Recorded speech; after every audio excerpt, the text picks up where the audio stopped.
Welcome to Spotlight on the Real Science of Sport podcast with Professor Ross Tucker and Gareth Davies. Yes, hello folks. Welcome back to the Spotlight. This is the Real Science of Sport's kind of weekly catch-up show where we alternate a catch-up on the sports news and then, as we're doing today, a catch-up on some of the sports science topics that you, our listeners, are discussing, and also things that have caught our eye. You know, between Gareth and my readings, we sort of figure out or find things that are in the news and that we think would be relevant to discuss. We've got an agenda today that consists of a little bit of a look forward to 2026. We ponder the impact that artificial intelligence will make on sport and sports sciences and training, a little bit on heat adaptation, and who knows, maybe a few things we haven't prepared for as usual. So Gareth, our first feature pod of 2026 was released earlier this week. Sean Ingle, who's always great value, I think, joined us for a look ahead at the year 2026. And, you know, you and I, we cover the news maybe even more than in that pod. What were your impressions? And is there anything in that pod about the year ahead that you think we didn't cover? What are you most looking forward to? There were plenty of sports you didn't cover. I was shocked to find out that the World Cup doesn't take precedence over every other sporting event, that Mike thought it was a dead year for sport almost. That snooker and bandy were the ones to be talking about. But a bit left field, that one, but no, I enjoyed it. I made a couple of observations there. One of them was that on football, you were saying about the who fatigues more, the defending or the attacking team. And you seem to think it was the attacking team, but to my mind, it's the attacking team that passes the ball about. You know, like the Spanish that do this tiki-taka and pass the ball about. They're making far less effort to chase, surely. And it depends. In the heat. It depends what your defensive strategy is as well, though, right? Like, because remember, when you don't have the ball, you either press or you drop back. And I'm not going to pretend to be Pep Guardiola here, but like the other part of the Spanish, which I think began with the Barcelona, was the high press. And wasn't there a theory at one stage that they used to say that we want the ball back within 6 to 8 seconds of losing it. So when you ask your players to do that, then they're running a lot more when they're not in possession of the ball. And the result is that when you play against a team that wants possession, you'll run. You might run more. But if you are Spain and you have possession and you also want the high press, then you'll probably run more than your opponents. And it's interesting because the impression is that, yeah, the ball does all the work, but if the players aren't moving into space, then the ball's doing pointless work. It's just passing it backwards, like Manchester United used to do. I saw a stat once that Manchester United made like more backward passes than any other team in the Premiership. So if you want to play that kind of game, you need people running into space. So actually, the obligations to run, especially high-speed running, can sometimes be higher when you have possession than when you don't. And of course, if you play a park the bus style, then when that other team, Spain's got the ball, you're not chasing. You just sit back. You drop everyone behind the halfway line, and then you'll hardly run any distance at all. So Spain would massively outrun its opponents in many games. Mm-hmm. Perhaps I was sort of simplifying it in my own head, because I know in rugby it tends to be the defending team, I think, that seems to feel like it's doing more work. But I don't know if they've got stats to show that. You've probably got stats from World Rugby on that one. Who does the more work on that one? But of course, we've got the data now, haven't we, from GPS and so many systems. And that's something that we might get into later, is with AI, they'll be able to analyze exactly what's going on and what are going to be the best ways to play. Yeah, like it's already heavily automated, because it's interesting. Like if you watch Champions League, there were games last night. A player will come off the field and they show you distance run 8,342 meters and so on. That's the broadcaster knows that because the cameras pick up the player. So they've got these optical recognition systems, and then they use what are called local positioning systems, LPS, not GPS, inside of the stadiums. So the cameras actually document and track the players and how far they've gone. It's the same, by the way, in the tennis. If you watch the Australian Open, which is now into its first week, they'll show you at the end of the game, and every set I've seen, actually, they show distances run, 2,300 meters plays 2,100. That's all being done automatically by cameras. So this kind of data has been known by people for a long time. And actually, I've been thinking a little bit about that World Cup, because it is the big event and how we cover it. And I think some of that data insight would be interesting. I mean, maybe everything I've just said for 2 minutes is wrong. I don't think it is, but it's interesting. Do the broadcasters have different data then to the teams Yeah. and to say FIFA? They Yes. collect their own. They don't. I assume that the broadcasters had a feed from whoever tracks this on the teams, or whether FIFA track it or whatever. No, so the teams will use their own GPS units, and sometimes you can certainly see it in rugby players. I don't know. Noticed it less in Yeah, on football, the but back. yeah, they wear a little device between the shoulder blades, the GPS unit. It's the size of In a little bike computer, half a cell phone large, and it fits into a little harness that they wear. It looks like a sports bra, and then that's what the Yeah, teams have that's what access to. footballers wear. Yeah, but it's not as obvious in footballers as you say on the back for some reason. Looser shirts, maybe I don't know, but Yeah, they just don't fill the shirts, perhaps. yeah. And it's an interesting one, right? Because one of the big questions we've got in World Rugby, not just time, is player load. And obviously, World Rugby is trying to create guidelines for player load, but the teams are the ones who have the load data because they've got the GPS. They'll tell you how far a player ran, how much of that was high speed, how much of it was walking, how much of it was standing. And that kind of information all goes into the load picture. You know, like a cyclist or a runner listening to this can very accurately quantify load because they know I rode 93 minutes at 220 watts. We did a whole podcast on measuring load in cycling and running. In rugby, it's obviously a little bit more difficult because there's running load, there's isometric load, let's call it, when you're involved in a scrum or maul, etc. Then there's tackle contact load and so on. So you want to bring all these pieces together. And the reason I bring this up is because World Rugby and the competitions, they don't have the GPS data. The teams own that. So if the teams don't want to reveal it, then they have to find it elsewhere. And that's where like the camera systems that track the player, they might be able to use that. But yeah, that's team IP we're talking about there. That reminds me, actually, you mentioned something that they'd increased the squad sizes. That's right, for rugby. Doesn't that disadvantage the smaller nations even more? Yeah, Because obviously the bigger nations have got a far bigger depth of pool of talent. So it's that sort of skew. When we're trying to bring in the smaller nations, this is actually a big disadvantage to them because they might have a few good players, but the big teams have got much larger pools. Yeah, and that was raised actually when it happened. Like in the case of rugby, there was no choice. They sort of had to do it because, like we changed the concussion return to play guidelines, and it meant that more players would have to take 2 weeks off after concussion than one.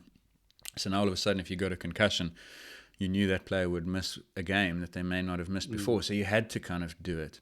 But that is always the issue, because the top 3 or 4 teams in the world can carry 3 players in each position. Some teams have 1.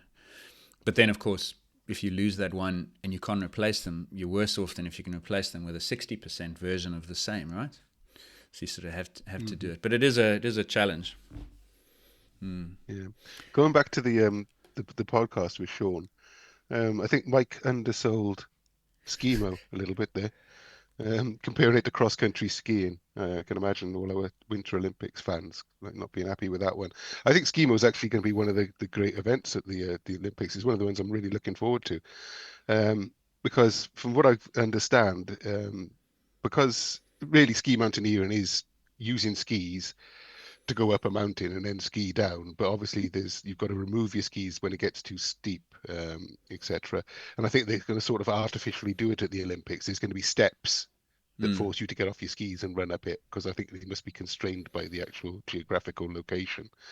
But I think it's going to be a great sport to watch. So I'm not agreeing with Mike on that one. But overall, yeah, it's a good pod. I mean, at some point we've got to stop looking forward to 2026 and get into it. Yeah. I didn't correct him on that because I don't know enough about it. I'm still immersed in other Winter Olympic sports. I watched another biathlon yesterday, and I realized I should have been born in Norway.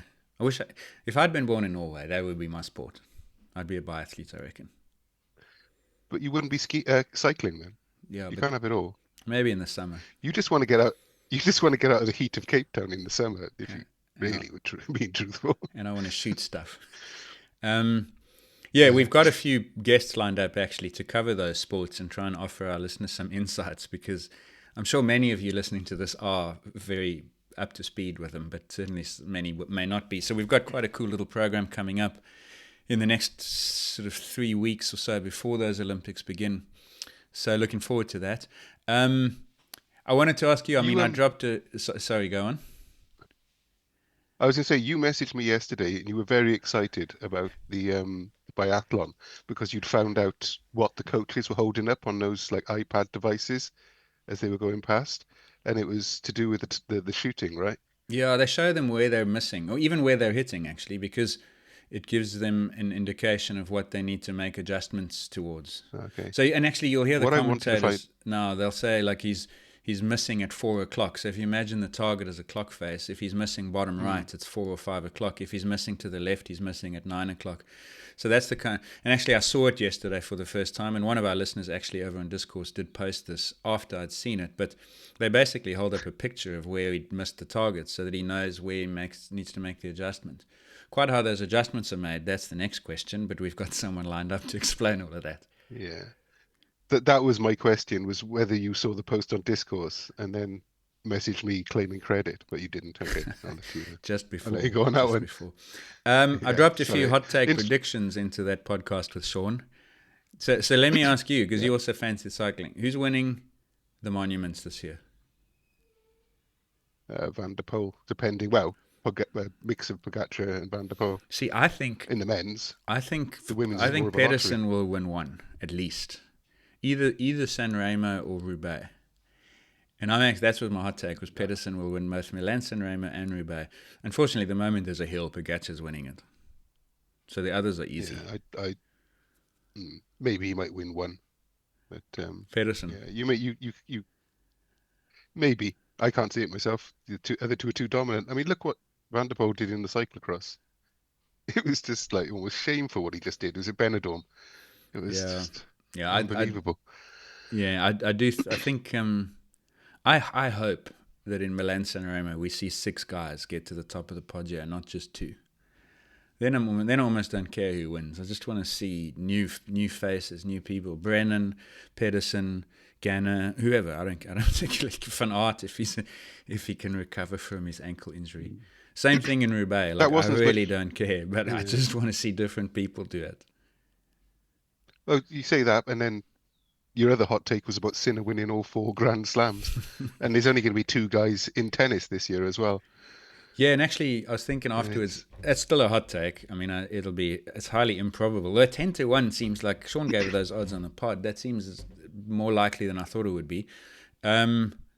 But yeah, tennis is getting to a point where the dominance of those two will transition from being a really good thing for tennis to a bad thing. By the time Wimbledon rolls around, if they're not being challenged by 3rd, 4th, and 5th players, like tennis has got, I think it's got a predictability problem.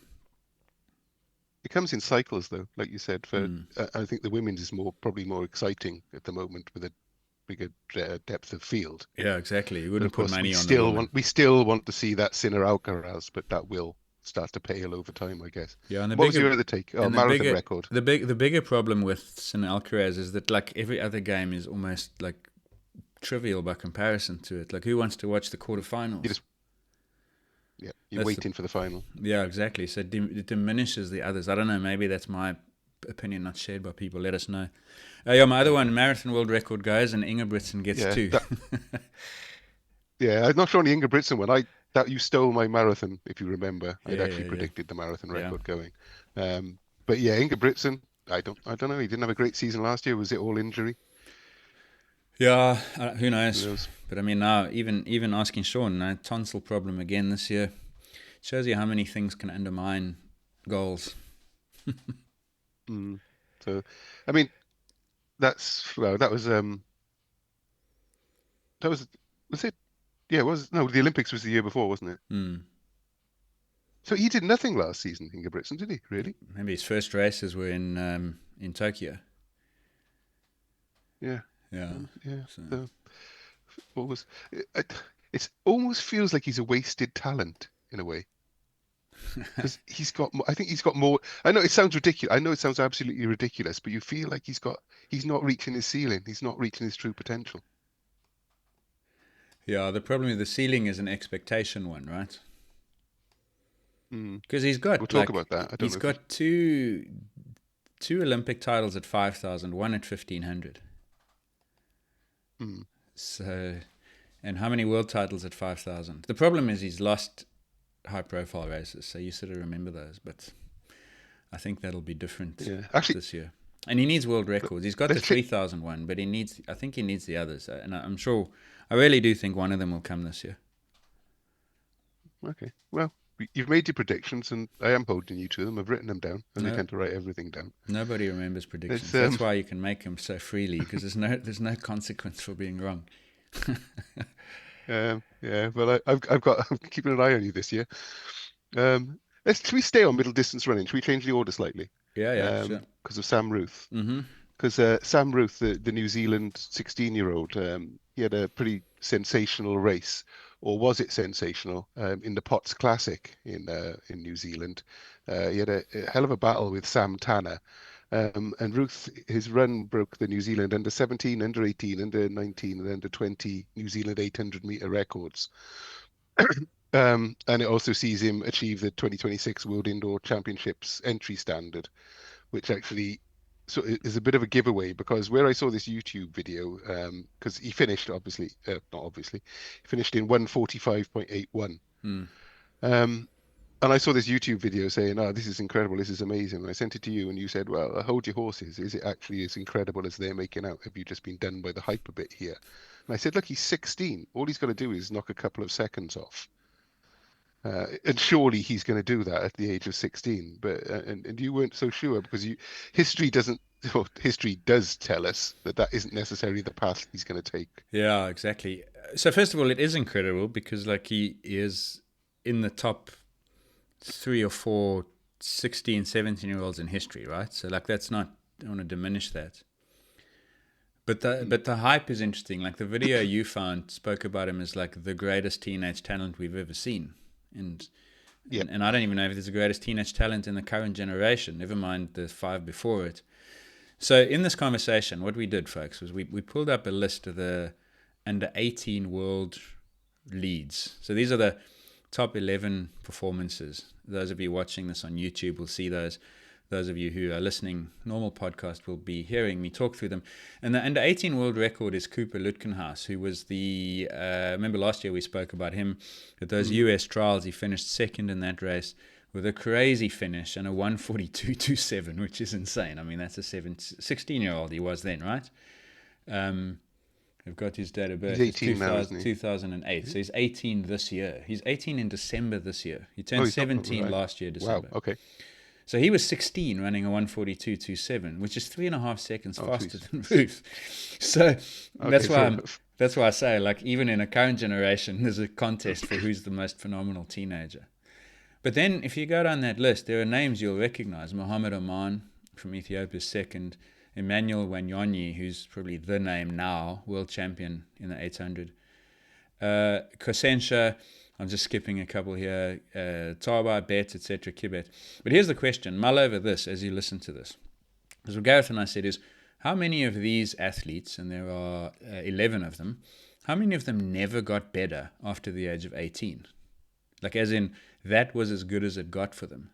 Think about what proportion of the best ever in history 18-year-olds never improve. And so let's flick up a new page. And those of you, again, Lutkenhaus will exempt because he's still not older than 18. So we'll give him a pass. But in that list, 4 of those athletes basically never improved after the age of 18. That was their 18-year-old performance. 17-year-old in some instances was as fast as they ever got. Now, some of them improved a lot. Wanyonyi is 2.65 seconds faster now than he was when he was an under 18 athlete, and Timothy Kittim is 2.45. But nobody else on that list improved by more than a second. And some of them didn't improve at all. As I said, 4 of them basically never improved. So, and obviously this is a very elite sample. Like, this is the cream on the cream. But the point is, it's not a given that you are going to improve when you become an adult, having been really good at 18. You could just be precocious. Your 18-year-old self might have a training age of a 24, 25-year-old. You don't know that. And this is why talent ID and prediction is so fraught, is you never know, based on where the person is today, whether you're seeing what was created in the past or whether it's a prediction of what will happen in the future. And I'd say more often than not, you'd bet against someone. That's the reality. It's like you're less likely to kick on and succeed than you are. That's to fail. I mean, sorry. I mean, this list, yeah, when you showed me this list, because it sort of changed my thinking around the whole thing. And Timothy Keighton was an interesting one because a year later he got the silver medal in the 2012 games. Bronze. Of course, we only really I remember think. that. He got bronze, was it? Yeah. Yeah. He who got silver then? Nigel Actually, I'm Amos. gonna have to look that up I now. think. I don't know that for sure. Oh, no, that's the one. Amos. Yeah. Yeah. But we remember it obviously because of the world record going there, don't we? Mm. And you said that Kitten was one of the ones who he improved by 2.5 seconds from the year before when he was 17. But at 18, he produced this performance in his personal best of 142.53 and then never did anything again. He never beat that. So he stalled then at 18, just a year later. Yeah. So we do see this pattern again and again. It doesn't seem to, it seems to be a case of only a few really go on, perhaps like Wanyoni might, but the rest seem to hit their peak quite early and then drop down. I mean, that's what history's telling us. And then the other interesting fact I found out about Kitten, wasn't it, that he's married to Faith Kipyegon. Yeah, and they've got an 8-year-old daughter. They've got an 8-year-old daughter, so how good is she going to be genetically? She's got the genetics. So add but 15 does years. that prove anything? Perhaps 20, they don't want her to run. 2040 Olympics, look for a Kipyegon. I don't know what his surname will be, but but yes, that's certainly... So, okay, let's park that for a moment. Just back to the 800. There are papers, incidentally, that have shown that your presence in the top tier as a junior is predictive that you will not be in the top tier as a senior, and vice versa. So the top tier seniors are more likely than not to not have been top tier juniors, if I've explained that correctly. So when you look at in the adult level, the top 10, the top 20, the top 50, the podiums at the Olympic Games, it's less likely that you'll find them at that level when they were 17, 18 years old. And that's an argument for delaying it slightly. It's a little bit warped because, again, the moment you talk about the top 50 at 18, like they were already elite world-class athletes. So it's a pretty narrow range to base these assumptions and conclusions on. There's no doubt that if you're going to be an Olympic champion in 2040, like we were saying, Kipyegon's daughter, you're 8 years, let's say you're 24 then, so that's 16 years, so you'd be 8 years old today. You'd have to show athletic ability and talent by the time you're in your mid to late teens. You're not emerging as an adult when you were a rubbish, mediocre, bang average teenager. But the best of the best as adults are not generally the best of the best as teenagers. They're not necessarily late bloomers. It's just that's what the natural arc should look like. But this list that we're looking at now, the majority of them perhaps bloomed too early. And that blooming early is the sign that they're not going to kick on. Yeah, because Radisha's not on this list that we looked at. Exactly. It could be precocious development. It could be that they're just early maturation. So when they're 16, they're really effectively 21-year-old. And it could also be that they're trained like adults from the time they're 13, 14. And maybe you've only got 7 years worth of high-level, high-volume intensity training, and then at 21, 22, you reach a ceiling. So we don't know that, and I mean, I hope it doesn't happen to Ruthe. I hope it doesn't happen to Gout. I hope it doesn't happen to... I mean, last year there was a Kenyan whose name I forget, who was the world leader at 1,500 meters. He was a teenager. Just the other day, Cam Myers of Australia, 19 years old, ran a 3:48 mile. So, there's a whole bunch of these really fast teenagers. Ingebrigtsen was one himself. He wasn't the best of the best, I looked, but he was close, and he has kicked on. So, yeah, making these predictions is difficult. One thing on Kitten and Kipyegon's daughter, there's a theory, I read it in David Epstein's first book, Sports Gene, that one of the things that's happened in Eldoret, it's funny, I don't know if this is true or not, is that in those villages, your ability to marry was a function of your wealth, and your wealth was a function of how much cattle you had. And so what would happen is people would go from one village, one farm to another, and they would steal cattle. And then it was basically you had to run for it because you'd stolen this cattle. And the better you could run, the more likely you were to successfully steal cattle. And the more likely you were to successfully steal cattle, the more likely you were to get married and then have offspring. And so there was a theory that in those communities there was this genetic potentiation of running ability because it actually enabled it actually made wealth and enabled reproduction. So the point I'm making is that Kitten and Kipyegon's daughter may very well have the right genetic software and hardware to be a great runner, but so might everyone else where they live, because that's just how that community has evolved. It just, yeah, and they just, yeah. Because what was the other example I gave you? Killian Jornet and Emily Forsberg got a couple of kids, and genetically, you'd think with their parents, but genetics doesn't always work like that, does it? No, And and it's we're no confounded experts in by that. environment as well, right? Because think about Kip Yegon's daughter and Jornay's child. I mean, all they see is the example of parents to follow. Like, you're far more likely to take to the sport in the first place. There's institutional wisdom, if you can call it that, acquired knowledge that you'll do the right things from the earliest possible age. Of course, that could backfire. You could do exactly the wrong things because of parents. But yeah, it's just nature, nurture. What a fascinating discussion. Isn't one of the drivers, though, in Kenya that it's the drive to get out of poverty that pushes a lot of these runners along that path, and perhaps there isn't that necessity if your parents are already wealthy from their careers. So Yes. I don't know. Anyway, So it's basically vastly going off the point here. No, I don't know. This is it. There's incentive, opportunity, and means, right? Yeah. Yeah. So, and they've got well, it. I mean, yeah, and they've got them all. Yeah, they got all three. Because the other question I asked you, because at the same time I was quite curious, and if you knew, because I know you like your talent ID, is I wonder if talent ID in all sport is more accurate for purely physical sports like running, or skill-based sports. Like I used archery as the example, or if you've got mixed sports like the NFL, which are a mix of physical and technique, where do you reckon that it's easier to ID talent? Is it in just purely physical sports, because you can actually, you don't have to guess what they're going to become technically? Yes, except I would say that within the physical sports category, and let's call that cycling, running, rowing, swimming, maybe. You still have to acquire ability through training. And like, so for instance, in swimming, without volume and training history, you can't see swimming talent, because you've got to learn technical competency and then physiological capability, right? So I reckon, and this is going to probably, like, many people might scream in disagreement, but like speed seems to me, of course you can train speed. You can become a faster sprinter. But if you don't have a certain base level of speed, then you're not going to be, no matter what you do, you're not going to improve it by 30%. You can improve it by, 9 to 12%. Who knows?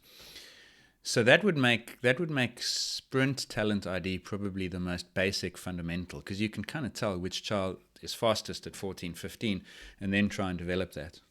You could still be wrong. You might want to wait till 17 after adolescence. But does that make sense? It's the truest physiological capability. You're fast or you aren't. Endurance is a little bit different, because, as we just mentioned, Sam Ruthe at 16 might have a training age of a 22-year-old. Other athletes may have no training age at all, and then you confound A, maturation, B, training history, with C, ability or potential, and you make an incorrect pick. But then I reckon as your sport gets more complex and technical and skill-based, talent ID must become more difficult, because there are more ways to succeed. So take, for instance, it's contextual. The US football college season ended 2 nights ago. Indiana, 16-0. They won their first national title. They've got a quarterback called Mendoza, who everyone reckons will be the first draft pick, and so on. Now, everyone's scouting this guy. They're saying this guy's got the physical capabilities, the intellectual capabilities, the leadership, the toughness, etc. You'll hear these conversations. He's going to go first. But the thing is, the guy who's picked, where was Brady picked? He was like the 232nd or something. Last. Yeah. What do they call that person again in the draft? Mr. Irrelevant. That's the one, thank you. I was going to say nobody, but Mr. Irrelevant. And yet he went on to become the best that we've ever seen, maybe. And it's because there are so many other ways you can solve the problems that the sport throws at you. And if you can learn those in this context and the system and the environment, then that's, because really the difference between the best and the 20th best in a technical sport is so small that context can be the difference that unlocks it. It's the same reason so many first round draft picks in that sport haven't succeeded, or first round picks. First pick in the first round, They don't succeed because they don't get the environment, etc. Jamie Vardy was an example of that in football to change sports, soccer. I remember talking to people who were involved in Premiership football and the academies, the English Football Association. And he was an example as well of a guy that he was good, but he was never world class until he got the right coach, environment, unlocked it. And then for 3-4 seasons, he was the best in the league, right?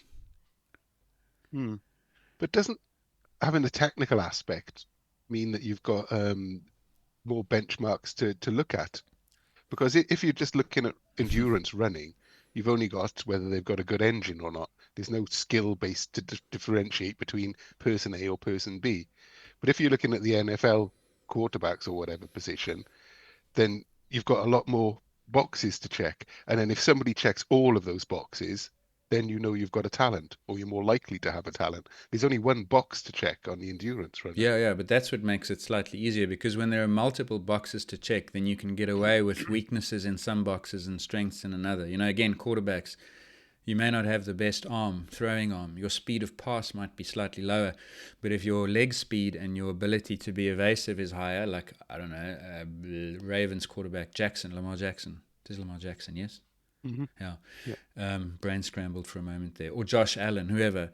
Multiple ways to achieve the same outcome. And I don't think people are particularly good at weighting and understanding how they fit together. So the more degrees of freedom there are, the more likelihood there is that you'll mess it up. But of course, you're right. Like, in theory, there's more to filter people on. But and again, remember, when we talk about the college draft into football, we're talking about the top 1% of football players in the United States becoming the top 0.1%. That's quite different from saying, let's find some hacker at a high school and say, yeah, we know he's not talented. No one's giving you money for doing that. That's obvious. But the ability to pick... Steph Curry is another example to go to basketball. He wasn't scouted as the best guy, but he became the best guy because of the evolution in his trajectory, the way he developed his skills, and the environment he found himself in with Kerr as the coach, etc. So, and it's just, you'll find it even having diminished talent ID in sprinting. There are lots of really fast teenagers, and then there's not many guys running 9.8 or faster as adults. So you don't know that trajectory, even when it's literally one thing you're looking for. And we've talked before about teams just casting the widest net they can now and discarding what they don't need. Yeah, because the opportunity cost of fly fishing is far greater than the cost of catching empty Coke bottles and shoes in the ocean when you wanted to catch fish. So rather catch junk and make sure in amongst the junk is gold than just one nugget of gold at a time. How's that for mixed metaphors? I'd love to do a podcast. Gold in the ocean. I'd love to do a podcast on the NFL draft. Yeah. It's the biggest example of talent ID in the world, and it's its own phenomenon now. So yeah, I'd love to do a podcast on that one. And the thing is, it works, right? People are so quick to say, "Oh, look at Brady," but the thing is, he made it through the draft, so it worked, in my opinion. It doesn't matter if you go first or 200. But every year there are so many draft busts from the top, from the top end, and we know that. Yeah. I'm surprised they don't look into personality and psychology a lot more. That seems to be the one factor that holds people back more than anything sometimes in the NFL. You look at like somebody like, I know we're going off topic again, Abdul Carter for the Giants. He's a fantastic player physically, but he isn't all there mentally. He's not really got that team spirit.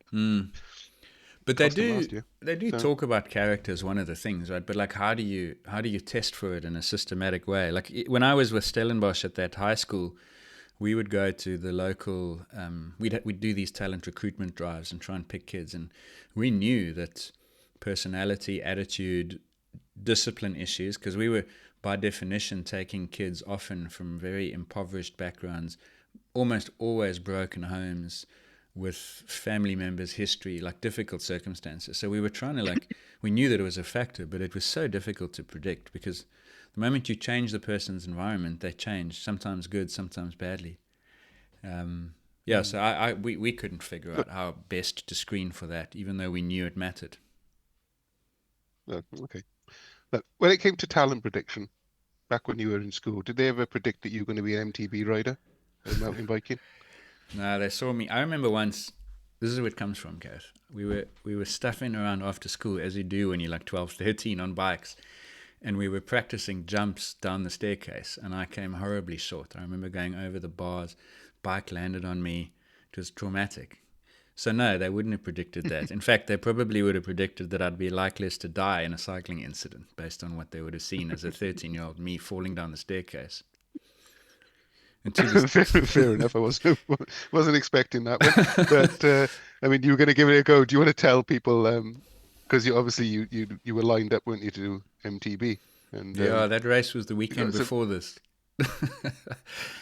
I sold my entry. You know what it was though. Like, I made a good go of it in December, trying to A, spend more time on the mountain bike, B, get the heat adaptation stuff because I knew that it would be required, and C, like do the volume because it was a 129k really difficult mountain bike race with like 3,000 meters or something, 2.6 climbing. So even without heat or mountain bike, it's still a long day out. But I just ran out of steam. Like by Christmas, I was just so over it. I just resented the bike.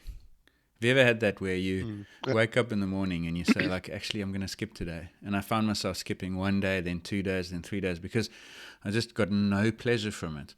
And then all my mates were doing the Festa 500, and it's our big vacation here in South Africa over December. So school holidays, everyone's riding more than usual.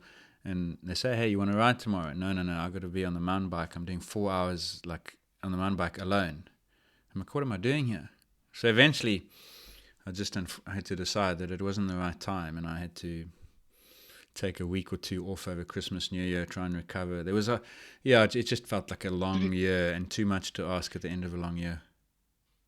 Do you feel like you burnt out? Because you mentioned to me, you said, in effect, you got the timing wrong of when the race was and where your training was, whereas you thought you were building towards it. So it came at the wrong time. It was at the end. Definitely. And it's interesting. One of our supporters club members, Gerald, is from Johannesburg, but he was down on the south coast with his family for a little bit of a break, and he very kindly made the trip to Cape Town, and we went riding together and we were chatting and so on, and I was telling him, because that was at the moment where I was starting to just like struggle to like find the motivation, and he said, yeah, he coaches guys, and sometimes you just get to a place where everyone listening to this knows this, where you just are tired. And it's often not training, it's often like life that gets in the way. And I think that was certainly the case, like family members, health issues and work. You see, because we're not, as much as we pretend we're not professional athletes, there's also jobs to do, You've got to spend like 8 hours a day working. And then how are you going to add 4 hours of training onto that? And it was just too much. So yeah, I was definitely burned out. All my mates, Mike, they all make fun of me. They say, we know this happens to you once a year. I was just stupid that it happened at the time that I was supposed to be peaking. I just valleyed. Yeah, but I mean, one of the things was the heat adaptation. And do you think that was taking a lot out of you? Because I know you had really zeroed in on that as a key point. Yeah, and it was interesting. Like I was a mix of really engaged in doing it. I was on the indoor bike in a closed, like Paulius's murder chamber. I was kind of doing that. But I was also going for rides at like 10 o'clock for 3 hours in the Cape Town December. So that's in the mid-30s, And it was definitely making a difference. I was able to tolerate those rides far better by Christmas time than in early December. But what was the cost to you? Well, it was just this like crazy fatigue. I remember doing I did 4.5 hours, and it was my mid-30s for the last 2.5 hours of it. And I finished that ride, and that was kind of like, I was like, I can't ride for 2 days after this. I was completely wrung out. Yeah, but it's not just physically, it's mentally. And that's what you were saying. And that's key. I think you were saying that you just didn't want to do it anymore. All the pleasure had gone out of cycling for you. And I know how much it's something that you love. And I mean, I've been the same with running. Yeah. It's the greatest thing in the world. And then after a time comes and you can't really pinpoint it, can you? And it's just, and you know that moment when you don't want to do it today, and you skip one and then you skip two. And it's a sign of burnout. That's all it is. You just burned the candle at both ends for too long. nothing wrong with that. It's just we don't identify when we're putting ourselves in a hole sometimes, do we? Because the goal becomes everything. Yeah, it's just like a guillotine hanging over your neck, and you feel like you have to get out there and train. But you're right, and then in those moments when you're aware that that's happening, what you should do is just take a step back. So with the benefit of hindsight, in early December, I should have taken 10 days then, so that I could get to maybe the middle of December with a little bit more appetite to go and do it and take on those heat sessions, the long rides, the mountain bike stuff. None of which I would have enjoyed at the I probably could have tolerated it at the best of times, but it wasn't the best of times. So then you have to make adjustments. So I guess the take-home message is that sometimes you can have a good goal, but the timing of it's wrong. You're self-coached, aren't you? Yeah. Yeah. Do you think a coach would have made a difference? Do you think they might have spotted the signs? I think Or so. that outside feedback might have helped? I think so, and I've thought 'Cause I that think many talking to times. Gerald probably helped you, did it? Yeah, because even if it's just a sounding board, and you can say, look, this is what I thought I might do for the next 2 weeks. What do you think? Well, how do you feel? Well, I missed a ride the other day. I couldn't get out of bed at 5:30 to go riding. Really didn't enjoy those 2 hours. That person would say, you know what? You need to take 2 weeks easier, so I would make the following changes. So if you can hear it from an independent person, it helps. And actually, as a rule of thumb, for those who are self-coached, if you can run your ideas behind, run the ideas, what's the word I'm looking for? In front of, before, to, across someone. You know what I mean? Talk to someone about them, and they will almost always give you good feedback. And I've thought that a lot, like ever since, because I've never really had a coach ever since I left school. And I think coaches make a big difference just because the mental cost of planning and executing your training is more than you think. Yeah. And you get blind actual... spots, right? Yeah. Oh, 100%. Yeah. I'm all over the shop with mine. And you justify bad days in ways that are not conducive to progress. Like, so you'll have 2 or 3 bad days in a row, and you'll sort of make excuses for yourself and never acknowledge that actually you just need to train less. You rather like double down, train hard. So I think it would make a big difference to have some input. But again, it's just my main realization is like, what do you do it for? And if you can push through it and end up 92nd out of 800 in a race, like, so what? It's not worth the cost to enjoyment. Well, yeah, I mean, that's to do with goal setting, isn't it? Because I'm slightly different to you in that I don't ever look at my position of where I've come in a race, because for me, the challenge is purely physically enjoying the day and getting to the end of it in endurance events. I'm not really worried about where I am in comparison to other people because I can't control those factors. So quite often, but that does often lead to me running races where I probably shouldn't be there because I'm either undertrained or my focus isn't right. And then, it can become a long day. But I think going back to heat, you saw something this week about heat, right? You wanted to mention? Yeah, it was, because like heat adaptation, we've mentioned it on the podcast before. It's become like a sort of quasi-altitude training phenomenon, because there are good data that actually show that some of the responses you get when you go to altitude, like the increased red blood cell mass and the improvement in oxygen carrying capacity, can be achieved also from heat, which is true, because when your body is exposed to the stress of heat during exercise, many of the adaptations we kick in also affect our blood. The first thing that happens when you start training in uncomfortably hot conditions is that your plasma volume goes up, and your body's trying to do all these things to defend your thermoregulatory capability so that you don't run up against that limitation, that ceiling that exists when our body temperature hits 40 degrees Celsius. There'd be dragons, and we slow down or we fail, or worse, we get heat stroke.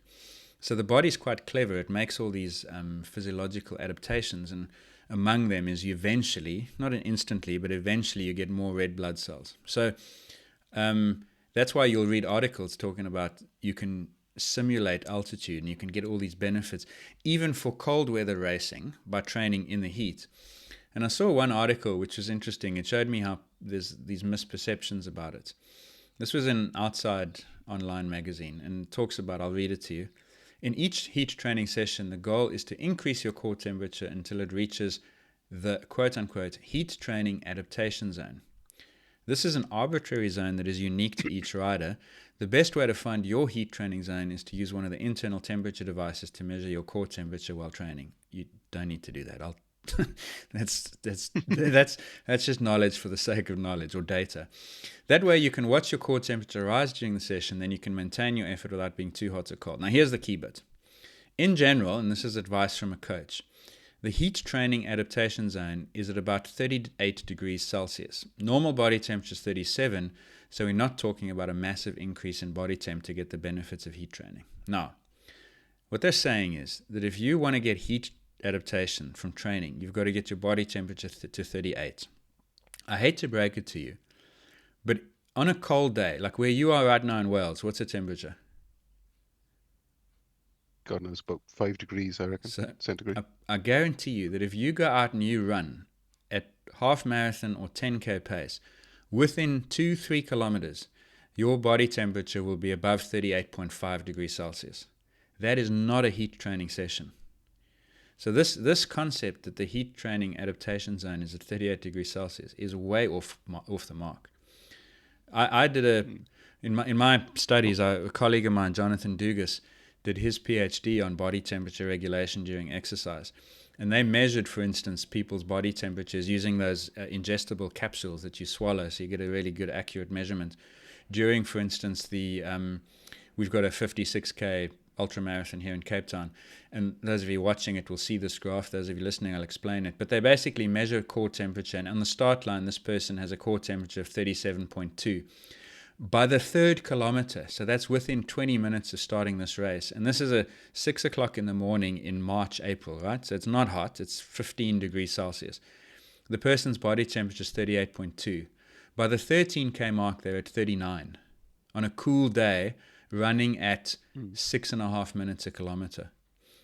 Same thing happens in cycling. So this colleague of mine, Jonathan, did it in our Cycle to Race. It's a 109K race. Within the first 10 kilometers, so that's 20 to 25 minutes, the people get to 38.5 degrees Celsius. By the 30K mark, they're at 38.5, and then at the finish, they're at 39. Again, that's in March. It's a bike race, lots of wind cooling. You do not need to, you do not keep your core temperature below 38, 38.5, no matter what the conditions are. The body allows you to overheat when you exercise. So if you want heat training, you can't target a body temperature of 38 degrees Celsius. That's every session you've ever done. Yeah, every session on my indoor trainer. I guarantee you're at 39. And I would imagine that for everybody. Exactly. Every single person follows the same pattern. Unless so where do you have to get to? Well, I think you must think more. Heat training is, remember, heat adaptation. What you're looking for in that training session is an environment that is so stressful that you actually can't lose enough heat to it unless you lower your intensity significantly. So it's more about the environment and its interaction with your heat loss capabilities than it is your body temperature. So you still would probably want to get to 39, 39 and a half. But the key is, I think, you just have to, if you feel hot, you're hot enough. So all the tech on the indoor trainer. Yeah. So all the tech in the world, ingestible tablets that you can take, the internal temperature devices to measure your core temperature while training. The thing that tells you if it's a hot day or not is that you feel hot, not your body temperature. The only difference is if you, like last night you were on Zwift. I know you sent me a message from your indoor bike.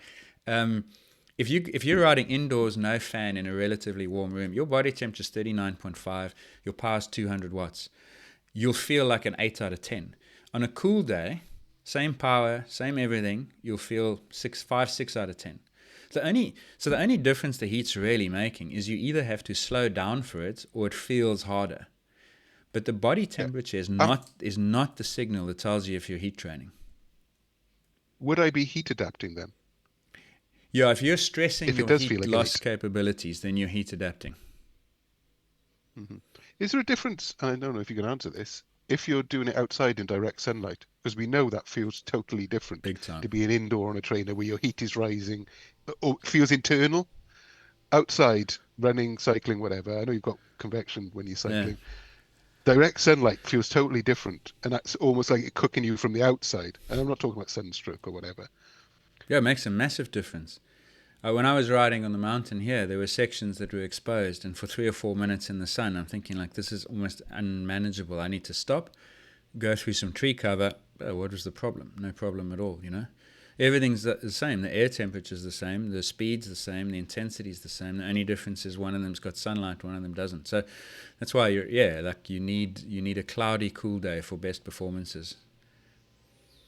So the take-home message, I think, though, is that people must not worry about what their body temperature is doing. Obviously, you've got to push it, and it will inevitably be very high, 39 plus, not 38 something. As I say, that's every training session you've ever done. It's got to be 39 plus. But the main thing, I think, is you want to stress sweating responses and heat loss capabilities beyond the normal ceiling that you would have had on a cool day at low pace. I mean, I was one of the questions I was going to ask you before you actually decided not to do the race was how could you, because you mentioned your heat adaptation, how do you actually tell if your heat adaptation is working? Yeah, Because you kept doing this like stuff. So a few ways. One of them, actually, one of our supporters club members on Discourse, I think it was Anna, I figure, if not, I apologize, Anna, said that when they were or Sophie, I forget, apologies, said that when they were preparing for a race, they'd go and have blood measures done. And I actually did that. I did that in early December, because what you measure is your hematocrit and your red blood cell mass and your hemoglobin. And because remember, what's happening is when you start your heat adaptation block and you do more of that training, the first response is that your plasma volume goes up. Your body literally makes more plasma. The consequence of that is that your hemoglobin level drops. So the first sign that you're heat adapting is that your hemoglobin concentration will fall. So it'll go from 15 to 14.2 or whatever. And then a couple of weeks after that, your body catches up and it makes more red blood cells and your hemoglobin levels go back up. So that's what you would see. You'd see this pattern: baseline, drop, rebound. So that's what I was looking to do, but then obviously never finished the project. But the main thing is that, and it's really quick, is at the same intensity. So whether that's 5 minutes a K running or 200 watts in the same conditions. So if I was to sit on the indoor bike at 200 watts, knowing the temperature's 28, no wind and high humidity, heart rate will be lower within a week of starting a heat block, because you've got more plasma, which means that your heart rate can afford to be reduced compared to when you started. And then the other thing, and it's the magic thing, is the rating of perceived exertion. It just feels so much easier after this 10th day compared to the first day. But if you find papers, you'll find in Scandinavia, they did all these like gnarly studies that get guys coming in, they'd ride at 70% of their VO2 max at 35 degrees Celsius. And on the first day, they make 20 minutes. They fall off the bike. They're almost exhausted. Body temperature's 40 degrees, can't push anymore. By the 7th day, they can do an hour. Heat adaptation is so fast. And it's just tolerance. Like that's what you basically measure. yeah, it does surprise me every time I hear about how quick heat adaptation works. It just amazes me how quickly the body can adapt. Yeah. And I mean, it's one of the topics we've been talking about lately is strength training and that. And I've noticed myself now, because I think it was Mark put like a little training plan for me on Discourse about basically improving core and strength as a runner and things like that. And it's really made a difference. But it's surprising how quickly you go from being able to do like is it not Romanian deadlifts? What are the ones with one leg on the bench and then you do like sort of semi squats? I can't remember what they're called. It'll come back to me. Might be Romanian deadlifts. Not Hungarian. Anyway, yeah, it's one of them. Bulgarian split squats, perhaps. Bulgarian. See, I don't know the names. I know what I'm doing. We're in the correct region of the world, at least. How quickly I went from being in like pain after them, or not real pain, but you get DOMS and you're struggling, to within a week or two, the body is adapted and you can do more and more each day. It just amazes me what the body can do, Yeah. So, and that's one of the things I was going to talk to you about, because we were talking about AI and coaches. Yes. Not AI and coaches, or you having a coach. One of the topics that came up on Discourse was about AI in coaching, and it kicked off. I read a BBC article about a couple of people who've given up their coaches, and they're now using ChatGPT to run a half marathon and things like that. But one of the things I was thinking about this in the conversation was it comes down to populations again, because if you're what are called a lower level amateur athlete sort of thing, doing your first half marathon, taking up strength training like I was, you can quite happily ask ChatGPT for a training pattern and given the right information about yourself or whatever, it's going to come up with that. But then the further you rise through the ranks of sport, that's not going to cut the mustard, because the question we were asking was AI, can it replace coaches? And I think it probably can at a very low level, but I don't think it can at the top. But I think we were talking that a coach for you would have been invaluable because of the feedback it gives, or they give personally. Whereas AI, as good as it is now with chatbots, and Nuki ran his simulation for our mythical people, Bob and not mythical, made up people, Bob and Sue. And I was surprised at how well AI does at actually giving them encouragement like a human would. It's still not the same as a person giving you that feedback. Yeah. Yeah. Have you ever tried? Yeah, I did I was going to actually. say, have you ever tried AI for this? Yes, I have actually. I try to we try to play around with like designing some strength training programs a year and a half ago on AI. Not just strength, but like a what do you want to call it? A holistic program that included some strength work, some running, and so forth, with like someone who was basically on a couch to 5K type plan. And they do quite well. And the reason they do quite well for the general population is because the margin for error in someone who's going from a very low base to something is so large. Really, like there's a few things you have to avoid, because you can really mess people up if you ramp the volume and the intensity up too soon, whether that's running or weightlifting, because you can hurt yourself. But provided you stay below that ceiling, there are dozens of ways to get to the same destination. It's an all roads lead to kind of thing, But you're right, the moment you get onto like a much more specific, high level plan with an objective that is more about performance than general health, then the specific content of your training program becomes much more important. And that's where I think, as much as AI is helpful, I don't think it's got the contextual wisdom to be creative within those constraints, if that makes sense. So, So even for people like us who do, I don't know, 10 to 15 hours a week, we're probably in the top 10%, like in terms of the global population, in both performance and training type. I think there's so many ways. Like that's why training approaches are cyclical, and they come back into fashion. It was long, slow distance, Maffetone, zone 1. Now it's double threshold days. In 5 years' time, it's going to be back to high intensity interval training. You can pretty much do anything you want within a certain set of constraints, and you will succeed. And that's what AI does for you. It just tells you what's in the box. But the moment you start to say, right, I'm going to qualify for a world championships, and then I'm going to race at the elite level, now all of a sudden the nuance and the subtlety start to become much more important. The timing, the way you put things together, the specifics of what you do, to the point that if you're training someone to be a bobsledder, for instance, Winter Olympic theme, or a triple jumper, the tempo and the pace at which you lift the weights becomes the important factor. No one's thinking about that when all you're interested in is general health.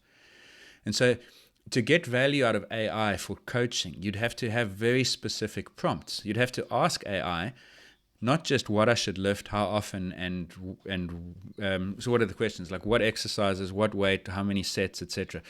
You'd have to ask it, what about the tempo of that lift? I'm a triple jumper. What should I be doing? And you can't do that the same the whole year through. There are going to be periodized times when you lift heavy slower, and then there'll be periods where you lift lighter but with more explosivity and power. So now all of a sudden it gets really complex and detailed, and I don't think AI is capable of understanding all those nuances yet, unless you prompt it for them, which means you knew it before. No. I mean, because Nuki was programming in this for us, and he sort of knows what he's doing, although he's he's a software engineer. He's not necessarily working in AI, but he's been really helpful. Thanks, Yuki, for the advice you've been giving me on it. I'll give you an example of the primary goals he programmed it with.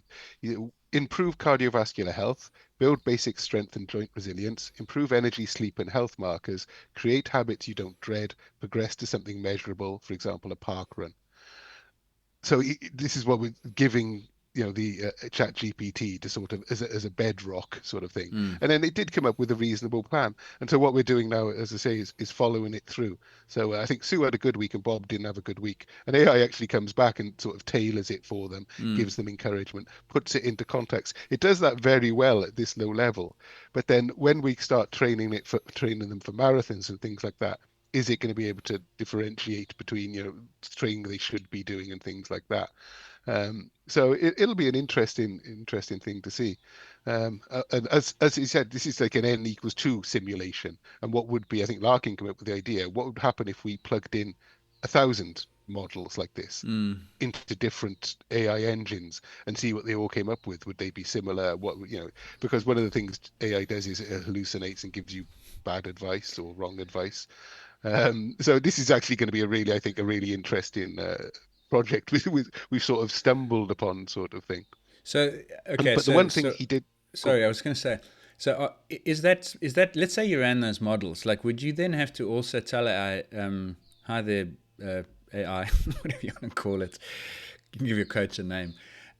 Just to let you know, like training has gone really well, but my parents are both in hospital because they've needed pretty major surgeries, and I'm driving back and forth in traffic all the time. I'm juggling work. I'm pretty stressed because of things at home, and while I'm training well, I don't know what I should do for my for the next 2 weeks. Is AI going to account for that, or you got to tell it that, right?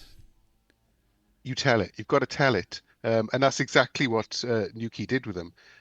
Bob couldn't be asked getting off the sofa for most of the week, and AI reframed it as well. Yeah, you're not lazy. You're just you're just adjusting and things like this. So yeah, you've got to give it the data. It doesn't know. So this is one of the things actually. Kevin posted a really interesting article which came up on the 5K runner, because apparently this year ChatGPT is launching what it's calling the digital god of fitness, which is going to be one AI app where it takes all your fitness data from all your different devices into one place and gives you medical advice, fitness advice, all from a one-stop shop, which sounds absolutely terrifying to me. But that's the way it's going, because it's got to get the data from somewhere. You either tell it yourself. And Yuki was telling me about I think it's MCPs they're called, where you design an interface that will take, say, your intervals ICU data, and it'll constantly feed AI that data so we can work out a training plan based on the live data, so to speak. So all these things are going to be coming, and they're going to be sort of they're the near future sort of thing. But somebody else then posted, there's a guy on the internet. Have you seen DC Rainmaker? Oh, this is the Strava AI, which we already knew they were going to stuff up, because Strava's integration of AI going back 2 years was like embarrassing. Like anyway, go on. It still is, because all my rides are solid or powerful. Yeah. No matter what I do, it's a solid or powerful ride in challenging conditions. Usually, if it's in Wales, it would tell me it's challenging conditions. And if you write things in, like you say, I borrowed a dog to run with because Murph can't run with me at the minute. So, and it tells me, oh, this is a solid trail run with a borrowed dog. And it's like, for God's sake, like, you just literally tell me what I've just done. Yeah. But this DC Rainmaker video, Strava's got this new thing called workouts. You might see it on the app on your phone. I've seen it, and it'll suggest workouts for different things like maintenance, performance, I can't remember what they're called, recovery, and they were so out of whack for what he wanted to do. But what was interesting was, if you've watched the video, because it's got him running at a ridiculous pace. Well, not ridiculous. It's got him running like a 16-minute 5K or something. Yeah, because of an erroneous data point. Yeah. There was one data point from his ring, his smart ring. He goes back and finds that, and it spikes his estimated PB for the 5K hugely. Yeah, like from 18 minutes to 16 minutes. Yeah, something silly like that. It was like 5 minutes difference from one activity. Yeah. And it's not smart enough. It's clearly not smart enough to know that this data wasn't right. But it skewed his entire thing. And do you remember we saw the same thing with my data when we looked at my heart rate and everything? Yes. Where one event back in where I ran an ultra back in May made me look like I was some sort of fitness god for 6 months, and it had just like gone berserk, thinking it was the greatest training session ever. And it took months for me to get my data back on because of that. And AI can't do that. It just doesn't seem to be able to define the nuances. Where a Well, coach would obviously say, "You're not meant to be running 16-minute miles." Strava's AI can't do that. That's the 5Ks. problem. Like, I mean, that DC, the other thing in that DC Rainmaker was you get bike rides, and it's like a solid endurance ride, 2 hours, 9 kilometers. So, I mean, you're going 4.5 k's an hour on a bike because of a solid ride. Like, I don't understand how That was an e-bike. all these clever people can't sense check it and go, I mean, instantly you go, there's something wrong with this, you know? You don't even have to know anything to know. So I think a lot of people make those mistakes, and I don't know, it's interesting. I was listening to it came up on social somehow, Ben Affleck talking about AI and Hollywood, and whether computers might one day write movie scripts and stories and so on. And he was saying he can't see it because AI is really lousy at creating things, because in a sense it's just an aggregation of average. And I'm not sure that's entirely correct. People who know more about this stuff will correct it. But I've heard similar things. I listened to a podcast with Richard Osman and Marina Hyde on entertainment, and Osman was saying like 95% of what comes out of AI is slop. And I think Strava's application of AI is slop. It's just rubbish.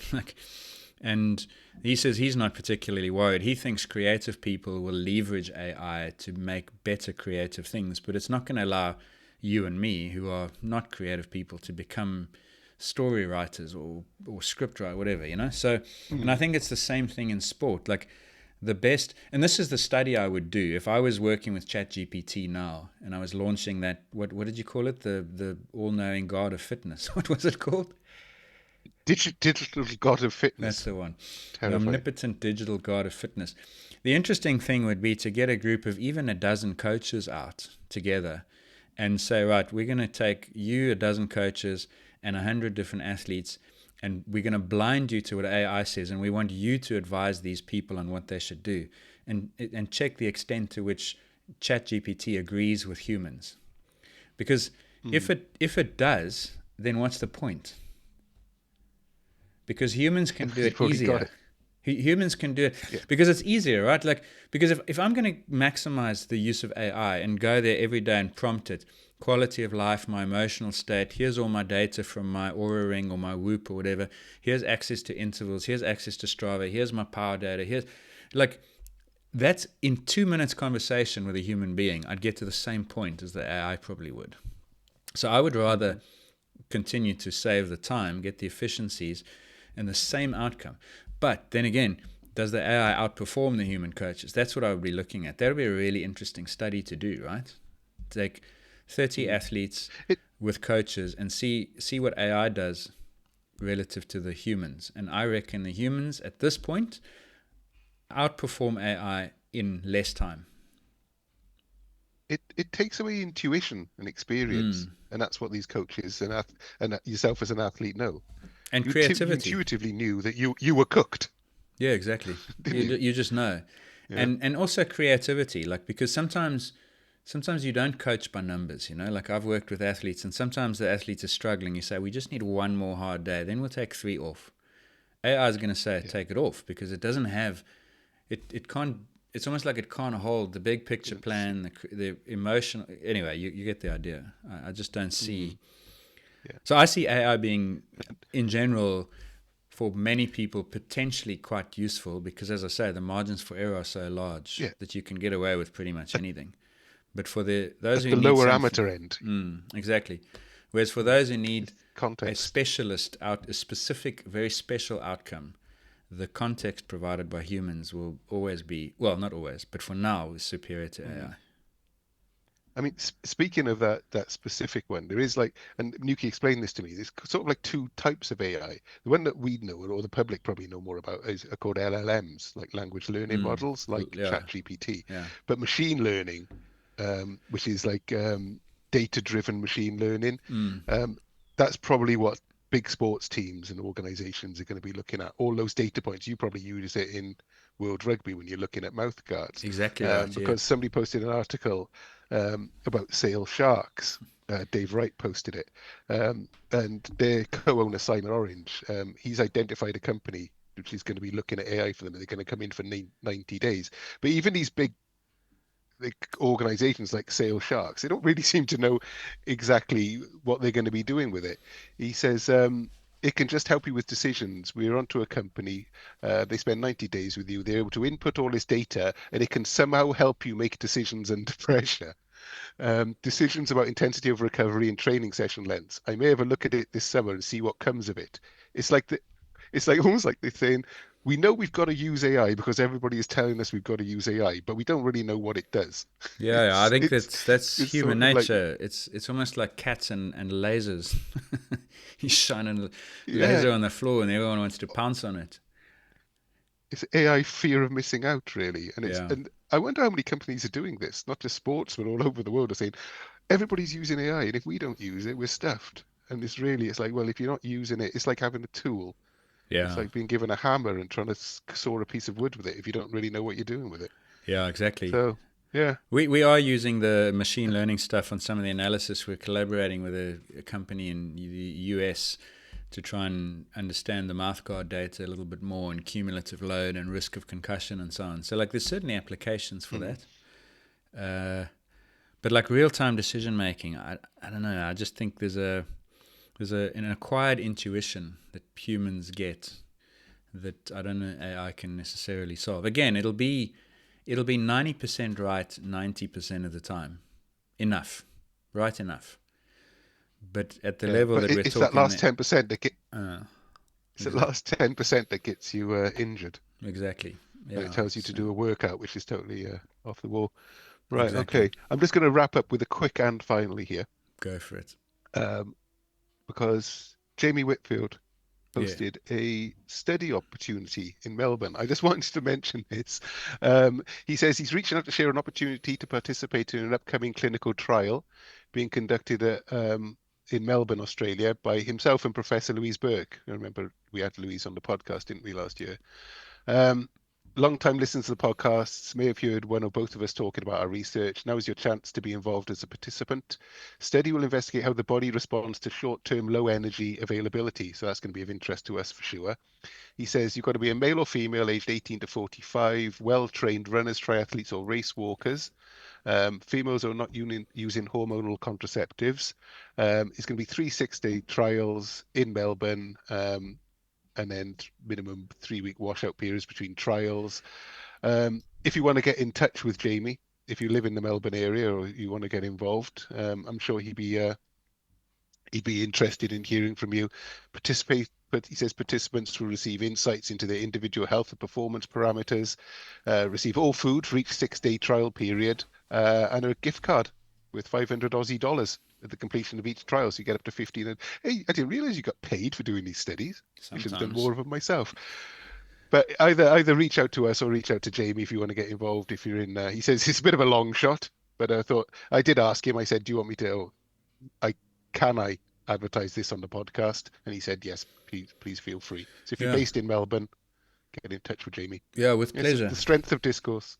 Yeah, exactly. And if you can do it, if you are in the region, be an interesting one. Gift card aside, food aside, I'm sure they'll measure some pretty interesting things that would give you some insights into your physiology. So I would go for it. Well, it's what we talked about, short-term low energy. That's one of our big topics, isn't it? Yeah. 18 to 45, we're basically at the point, I'm at the point now where I'm aging out of being eligible for these studies. That's a depressing thought. I'm already depressed. I can't do it. I don't live anywhere near Melbourne. That's why, honest. There we go. Yeah. So get in touch with Jamie. Obviously, that post is on Discourse, so you can do it there. Otherwise, has he provided an email address, or how do we do that?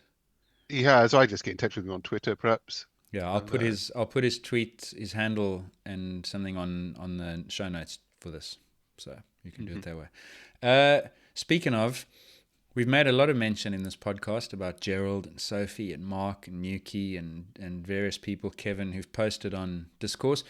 without really explaining what that is for those who don't know, when you become a supporter of the Science of Sport podcast, by making a monthly donation, you get access to Discourse, which is an online chat community where all these different topics are being discussed in far more detail than Gareth and I have done justice to on this podcast. So if you have enjoyed that and you want to say more, correct us, tell us why AI is the way, share your own experiences, whatever it takes, whatever you have to offer.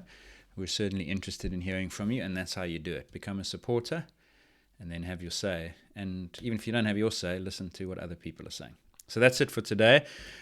We've got, as I mentioned, a little Winter Olympic focus on the horizon, as well as a couple of other, I think, interesting feature pods. But we will be back next week with a spotlight, which will be more of a news focus. So if you see anything that you think has got a sports science angle, let us know.